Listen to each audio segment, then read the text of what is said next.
Welcome to the Growth Guys Podcast, presented by KinderReeseCoaching.com. This is the #1 podcast for real estate agents who are serious about growing their business. Get the strategies and tactics to grow your business fast while building the lifestyle you dream of. Now, sit back, buckle up, and get ready, because we're about to get real. The Growth Guys Podcast starts right now. All right, welcome to today's episode of the Growth Guys Podcast. As always, it's Jeff Kiani with John Kitchens, ready to talk about some real estate and leadership today. How are you doing, John? Doing fantastic, brother. Great to be here. Looking forward to today's episode. You ready to roll? We can just freaking run. We can just go with this one. I'm ready to roll. Let's just keep going from right here. We'll do like we did before, and we'll use the magic of the internet to put the stuff together. Yeah, man. So, one of the number one things that it really comes down to, and what you have to understand, really, there's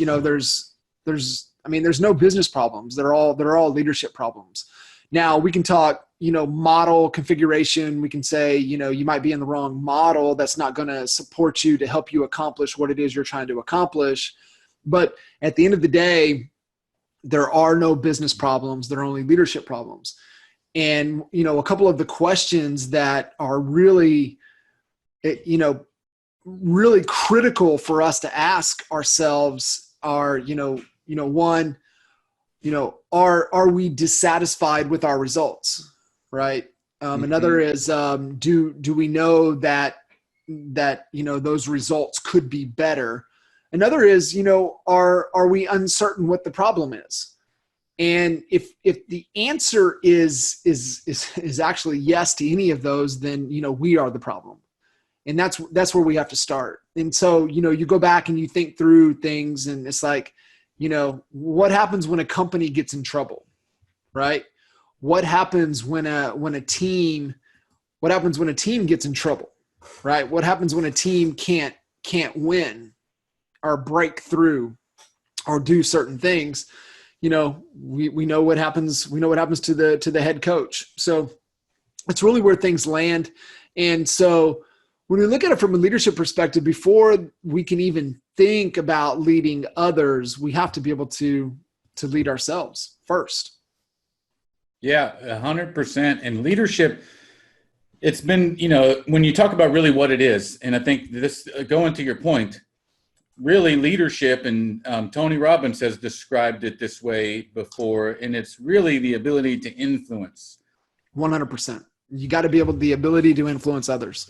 And not just others, it's yourself. So going to what you're talking about, you've got to be able to influence yourself. If you're overweight and unhealthy, you got to influence yourself to make the right decisions to change those habits. If you're trying to get out of bed earlier, you got to influence yourself to get up and to get out of bed. And so it's influence kind of meeting the discipline that creates that self-leadership. I love that. But it's people, you're talking about, you said there's leadership problems. There's no business problems. There's leadership problems. Said a different way, it's people problems. And communication, I think, is the key to leadership. One of the things that I think is so important is asking questions, in discovering kind of who people are, and going back to the philosophy of care, Kitchens, which I think we probably elaborate a little bit on, but communication, accountability, respect, execution, those are things that are part of that formula for leadership, and questions are a part of that, but it's people and communication. That's it. Like you said, the books, the P&L, that ain't people. Those are numbers. And so like when you said, when the model maybe is an issue or something, there are mechanical problems like that. But when it comes to the real driving force, it's people, whether it's you trying to lead yourself so that you can lead other people, the people in your office doing the right things 100%. On a day-to-day basis, or influencing customers to buy your product. 100%. And so, one of the things that we've seen over and over again is where people fail in leadership is because they have not spent enough time leading themselves. And that's so critical. And, just kind of looking through here, from leadership surveys talking about core competencies around leadership, the top 4 core competencies are self-awareness, learning agility, communication, and influence, right? The ability to influence other people. And, like you said, Tony Robbins talks about it. John Maxwell talks about it, is when you distill it down, is the ability to influence others. And, but that also starts from that self-leadership, which is, one of the core foundational elements of that. And we talk, what was mentioned there was self-awareness is really one of the core foundational pillars for emotional intelligence. And that is really one of the top main, actually the main skill to develop in really developing your self-leadership ability, is developing emotional intelligence. And I think maybe before we dive in there, Jeff, let's unpack, or let's poke a hole here into, hey, are leaders made, or are leaders born? Yeah, that's a good question. So the facts are that it's a skill, right? It's really a skill and a tool, and it's one that's discovered and learned. So I believe anybody can be a leader in something that they're passionate about, and then they can really, convey the attributes that are necessary for you to lead yourself. Like, if I'm not interested in watching The View every day, I'm probably not going to watch it. And so I'm not going to lead myself to be there at 10 a.m. or whatever it is. Now, if it's something else, it's easy to lead me to drink from that pool. And so you can lead anybody, man. If you've ever went and saw a movie based on somebody's recommendation, right, or you go try a new restaurant you hadn't been to, whoever told it to you was passionate and authentic, and therefore they were able to lead you and influence you to go do it. And I think anybody can be a leader, but before, it really does go back to the self-awareness and being able to ask the questions of yourself, and really, being humble. We get back to like Robert Cialdini's book, The Influence, and we're talking about influence. So we talk about the 6 key principles: social proof, consistency, all those things. And commonality is what's at the core of communication. Until you and I find something that we have in common that we can build a bridge and a bond on, there ain't a whole lot of communication going. And I'll tie that back to what I said about asking questions. Questions are so important is because they allow us to find that commonality, that common ground. It shows vulnerability on the person's part who's asking the question. And I think a lot of people, especially in a leadership position, get confused with the fact that they're supposed to know all the answers, and asking a question sometimes comes across as the opposite of what you might do. If I'm trying to lead people, I should have, all the answers.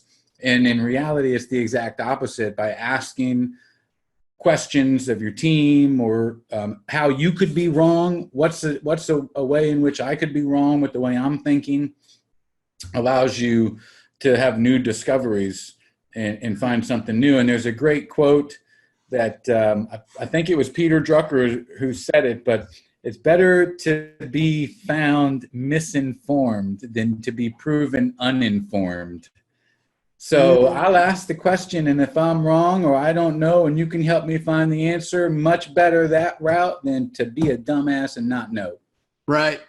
And that, in turn, builds me great goodwill on the end of that other individual, and makes it that much more easier for me to influence and to lead them.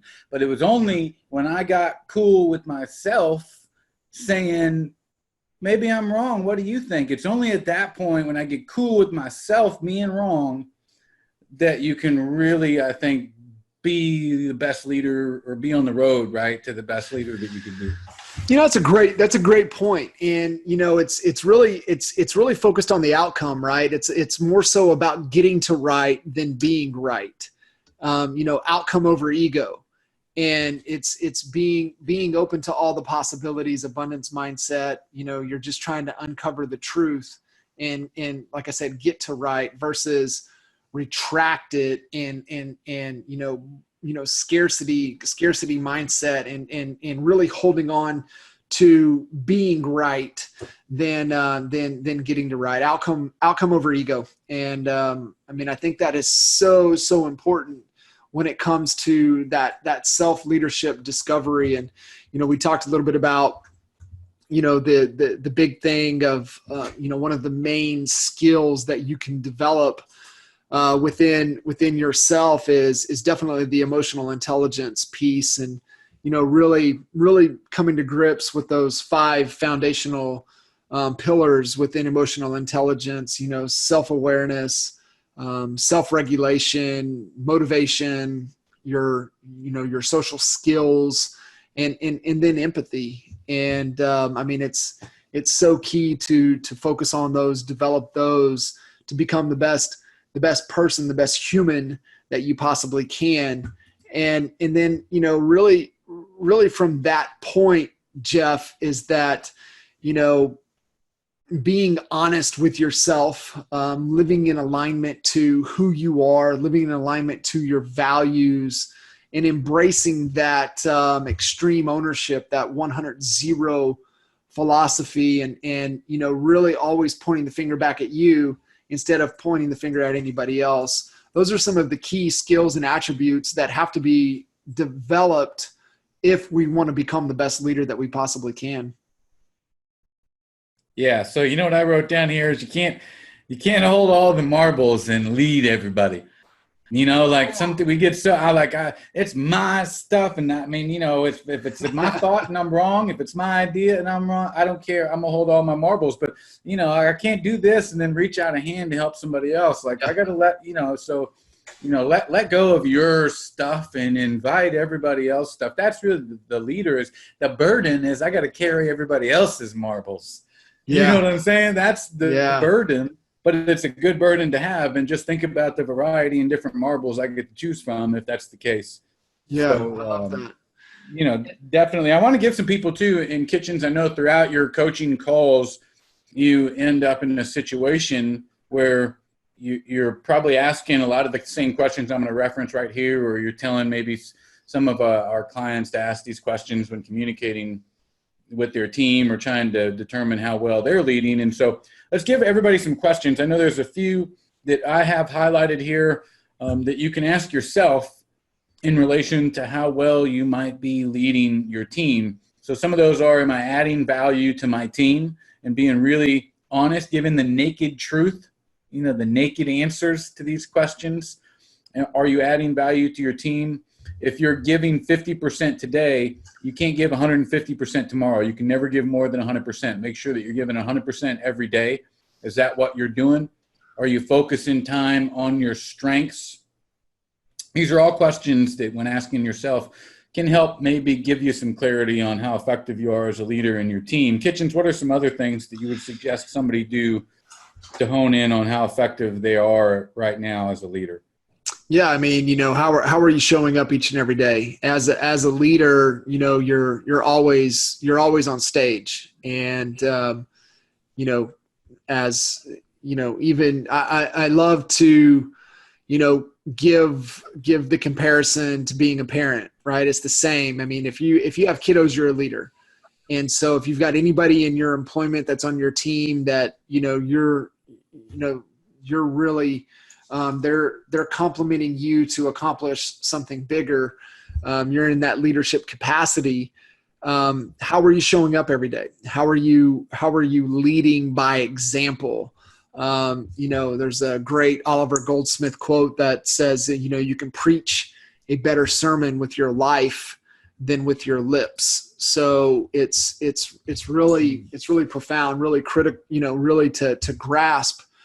Our team's always watching, right? Our kiddos are always watching. How are we showing up? How are we handling situations? How are we really, doing the mundane? How are we, what are our habits, right? We all have habits. Are they good or are they bad? And I love the comparison of being on time. Mm-hmm. And so being on time, especially in front of our kids, when you're always late, what are you teaching your kids? And so that's the same thing for our team. And so that's the leading by example, and really just understand is that, man, eyeballs are on you. Even if you don't want it, people are watching, people are paying attention. And so it's just so important to understand, as that leader, you're always on stage. It goes back to the self-awareness. If you're not self-aware, then you're not even aware that conversation should be going on. Like, you don't know what you don't know. You know what I'm saying? And there's a time in life when we don't know that, but when that's what we're talking about when it comes to, it has to start there. There's no way to skip that part, because it's only when you're self-aware that you actually would think, man, I'm running late. I'm going to stop and get some coffee. No big deal. Wait a minute. The little voice in your head goes, how's that going to appear to the people at the office, even though it'll only be 3 or 4 minutes late? Well, nope, I'm going to skip it then, and I'm going to go to the office directly for this meeting. It's that self-awareness allows you to have that conversation and then make the right decision. Man, you nailed it. But it's even, one layer a little bit deeper there. It's that conscious awareness, right? You're really truly aware of what is happening, what's going on. And once you have that awareness, just like that example you gave, then you have to look at, oh, okay, so I have this awareness, and then, am I focused on the right thing, the outcome of it, or am I being defensive with it and be like, who cares? This is my company. I can do what I want, right? That's the negative side of it. Or is it like, oh man, I'm a person that operates with integrity, and I do what I say I'm going to do. And I said I was going to be there for this meeting at this time. Okay. I'm going to head to that office. So it's the awareness, and then it's the acknowledgement of where I'm at. And then I get the power, right? Just like you said, I get the power. I get to choose. I get to choose to, act like it's my company. I can do whatever I want, or I get to choose to, I'm a man of my word. I keep my word. I do what I said I'm going to do, and act with that personal integrity and move forward. That's those little things like that. Most people don't realize how powerful those little distinctions, those little decisions really are, especially not only to yourself, right? Because when self-leadership is gone, everything else is gone. Nothing else matters. And so really acting in understanding in really following through on those things are so powerful, not only internally to ourselves, but also, people that are paying attention that, are really depending upon us for certain things within, their capacity of what they're doing, for their business life, the financial aspect of what is going on. So, man, it doesn't seem like much, but it's huge. Yep. You're a model for somebody. You're a model for somebody. Somebody is modeling their behavior after you, no matter where you're at. It could be crappy and shitty behavior. Somebody's modeling it likely. And if it's really great habits, somebody's modeling it, and good on you for having something that's good for them to model. In my experience, is the best situations where I've been able to be the best leader and then inherently get people to follow the best has been when there's high level of communication, there's high level of accountability, mainly on my part. So I'm there at the office before everybody else. I'm the last one to leave, unless there's other stuff going on. If I'm asking somebody to make some cold calls, I'll sit down there and do it right next to you. There's nothing that breeds loyalty like doing those jobs that you're asking somebody else to do, especially the ones that are not the most enjoyable. I mean, that was what I would love to do, to get somebody on my side in a heartbeat. I would say, let's go sit down and we'll make calls next to each other for the next hour, power hour. We'll do it. And they'll do anything for you, after that. But and then, asking for their feedback. So to give everybody, our listeners, some questions you can ask your team. Like literally ask your team, what do you think about this? What do you think about that conversation? What do you think about this deal? What do you think about this idea? What do you think about this, situation? But ask your team, even if you're confident that you understand it. Glad you said that. Just allow them to communicate. How can you serve them? Ask your team how you can better serve them. Ask them what you need to do a better job of communicating. That's a huge one. You think that you're getting the message across all the time, and maybe you're not. And so asking your team, how can I better communicate? What did you learn? Am I adding value to your experience as a member on this team? Man, I love it. And it's paying attention to your question to statement ratio, really to maximize and be the best leader that you possibly can be. Your question to statement ratio better be significant, like 80 to 20, like 80% of the time asking questions and 20% of the time making statements. And two, from a leadership perspective, sometimes we've got to be careful. Because, the higher up the ladder, the more successful of a leader you become, meaning the more people that you're influencing.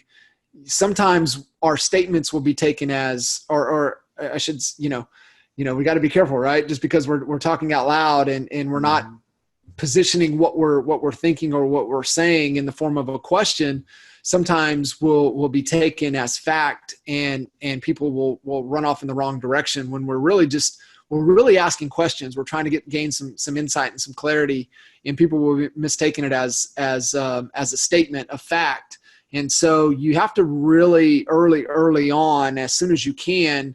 And I don't think I think now is the time, right? Is to where you're really leading and giving people, questions to think about to help their decision-making process. And it's really a profound skill to even develop as a parent, to where, asking your kids to give them options to be able to think through, to be able to make decisions. And here's why it's important, Jeff. And I hope everybody really understands this, is because you do not want a culture and ecosystem of people around you that are dependent upon you to make all the decisions. When you're asking questions, you're getting them to think. You're getting them to think of solutions, of how to solve problems. But when you are the dictator because you're always making statements, you're not asking questions, then they're dependent upon you to tell them what to do. And I don't know about you, brother, but I don't want anybody sitting around waiting for me to I don't want to tell anybody what to do. I want them to know based upon what we agreed. And be solution oriented. I want to be able to ask questions. I want them to come up and think. I want thinkers around me. I want people that are solution oriented, that are focused on getting to right instead of being right. Mm-hmm. And man, that's just a profound skill to be able to develop. And it's just self-awareness. It's just like you nailed it, man. I know we kind of went down this little spiral, down this little rabbit hole talking about it, but it really comes back to that, and being aware of the situation, knowing, are you focused on the outcome, or are you focused on, I want to be right, and leading with statements and not leading with questions. Yeah. And on our next episode, we'll get into a little bit more of, the traditional, what somebody tuning into this episode probably thought we were going to talk about, like meeting rhythms and structure, and how to lead your team maybe, and how to lead your sales efforts. And we'll get into a little bit more of the nuts and bolts of it on our next episode. But the importance in putting this one first should indicate just how important, or, the fact that we put it first indicates how important it is, because it starts internal before it goes external for sure. And you got to lead your life to lead others, and in turn create hopefully leaders out of them. So it does all start with yourself first. And a couple things to leave everybody with before we wrap things up today is, so if we're talking about some simple skills that, we've gotten a little heady, we've gone deep into the subject here, but some simple principles to leave you with to put you on the path to better leadership would be, number one, delegate. You talked about, dictating. Let's do some delegating. So we're going to delegate tasks. That's something that a leader does. That's saying that, hey, I don't want to do it all, nor should I do it all. Please help me. Going back to being vulnerable and letting go of some of my marbles because I don't need to carry them all. And communication or setting goals would be the second thing here. I'm looking at my notes. So you got to set goals. Obviously, make sure the team knows those goals. Make sure everybody's accountable to them. We got to communicate at a high level and effective communication. That would be a whole nother episode. But effective communication. We need to recognize achievement. Super important at creating that culture. Acknowledgement. Right, acknowledgement. We've got it. Everybody loves to be acknowledged. I can show you my award from my race the other day. Kitchens and I went and ran a race, and I got a little award or a thing around your neck. Hey, everybody likes to get pretty good. It felt pretty good to get that medal put around my neck. It does every time. It doesn't matter what it's made out of. I love it every time. So we got to recognize the achievements and make time for care, which I know is super important. That's why I saved it last for you. I've turned care kind of into a anagram or whatever you call those things, but communication, accountability, respect, and execution. If I'm communicating well on what we're trying to do, we have a method in which we can all hold each other accountable. There's respect between each other to ask the right questions and talk about where we're at when it comes to accountability. And then there's an agreement to execute on whatever comes out of those conversations.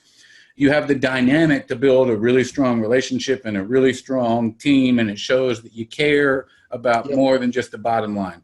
100%. Care is the glue with leadership. And when people know you truly care, and even if you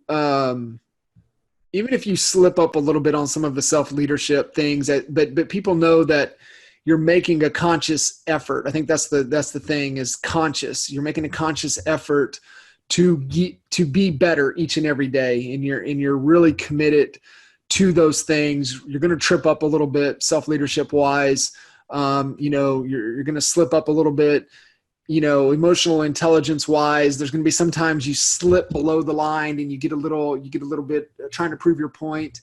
But if people know you care and you're more concerned about doing the right thing and not right, we're just constantly trying to push your initiative, and they know you care about them. They know that you care, that they have ambitions, they have goals, they have things that they want to accomplish.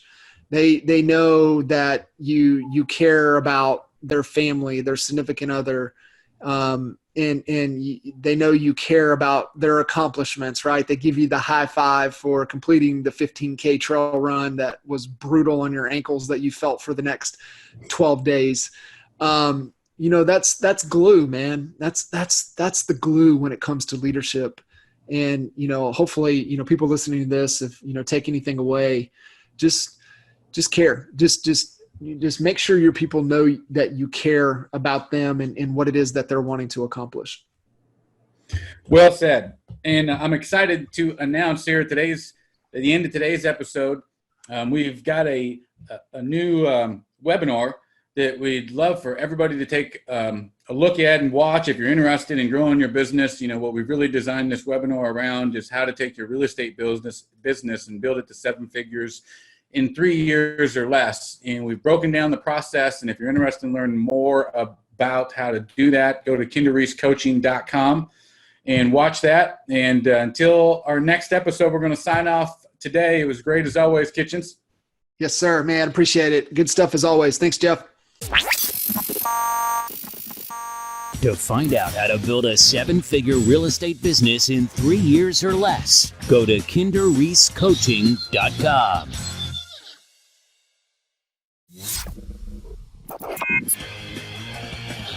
You've been listening to the Growth Guys Podcast. If you want us to help you grow your real estate business, go to kinderreesecoaching.com. And don't forget to subscribe to the Growth Guys podcast on iTunes, SoundCloud, Stitcher, or wherever you get your podcast fix to get new, fresh weekly episodes. Catch you next time on the Growth Guys podcast.